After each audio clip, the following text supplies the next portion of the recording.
చీరాల పట్టణంలోని let's help organisation ఆధ్వర్యంలో పేద దివ్యాంగులకు ట్రై సైకిళ్ల పంపిణీ కార్యక్రమం జరిగింది. ఈ సందర్భంగా ఆర్గనైజేషన్ ప్రతినిధుల చేతుల మీదుగా ట్రై సైకిళ్లు అందజేశారు.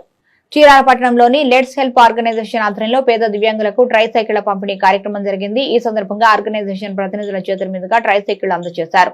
ఈ సందర్భంగా ఆర్గనైజేషన్ ప్రతినిధి కనపర్తి కిరణ్ కుమార్ మాట్లాడుతూ చీరాల పట్టణం కూరగాయల మార్కెట్ సమీపంలో నివాసం ఉంటున్న ఇద్దరు పేద దివ్యాంగులు ట్రై సైకిళ్లు లేక కొన్నాళ్లుగా ఇబ్బందులు పడుతున్నారన్నారు. అయితే దివ్యాంగులు పడుతున్న ఇబ్బందులు లెట్స్ హెల్ప్ ఆర్గనైజేషన్ అధినేత రామిశెట్టి దిలీప్, అనూష దంపతుల దృష్టికి తీసుకురాగా వారు వెంటనే స్పందించి 2 ట్రై సైకిళ్లను అందజేయడం జరిగిందన్నారు.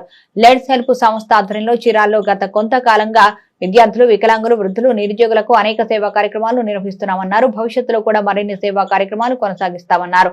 ఈ కార్యక్రమంలో డేవిడ్, సాంబయ్య, దయాకర్, శివ, వసంతరావు, గ్రేస్, బాబు, రాజు, రాజేష్, గోపి, సుభాని, ప్రకాష్ తదితరులు పాల్గొన్నారు.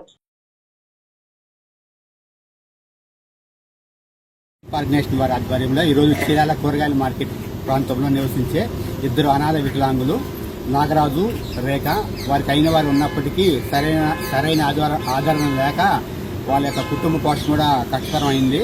అయితే వీరిద్దరూ ఎంతో మందిని రిక్వెస్ట్ చేసి మా ట్రై సైకిల్స్ కావాలని చెప్పి అడగడం జరిగింది. అయితే ఎవరి నుంచి స్పందన రాకపోవడంతో లెట్స్ హెల్ప్ ఆర్గనైజేషన్ వారిని సంప్రదించి వారి యొక్క కష్టాలను చెప్పుకోవడం జరిగింది. ఈ విషయాన్ని వెంటనే లెట్స్ హెల్ప్ ఆర్గనైజేషన్ అధినేత అయినటువంటి రామిశెట్టి దిలీప్ కుమార్, అనూష దంపతుల వారికి తెలియపరచగానే వారు వెంటనే స్పందించి వీరిద్దరికీ ట్రై సైకిల్స్ అందించడం జరిగింది.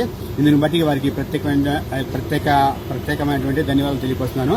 అంతేకాకుండా లెట్స్ హెల్ప్ ఆర్గనైజేషన్ ఎల్లవేళలా ఇలాంటి వారికి చేయూత ఇస్తూనే ఉంటుంది. లెట్స్ హెల్ప్ ఆర్గనైజేషన్ ఈవెంట్ ఉందనగానే నేను వస్తానని చెప్పేసి మా ఫ్రెండ్స్ మొత్తం వాళ్ళ వంతుగా సహాయం చేస్తారు. అందువల్ల ఈ యొక్క కార్యక్రమాలు సక్సెస్ అవుతుంది. ఇందుని బట్టి నా లెట్స్ హెల్ప్ ఆర్గనైజేషన్ తరపు నుంచి అందరికీ ధన్యవాదాలు. Thank you.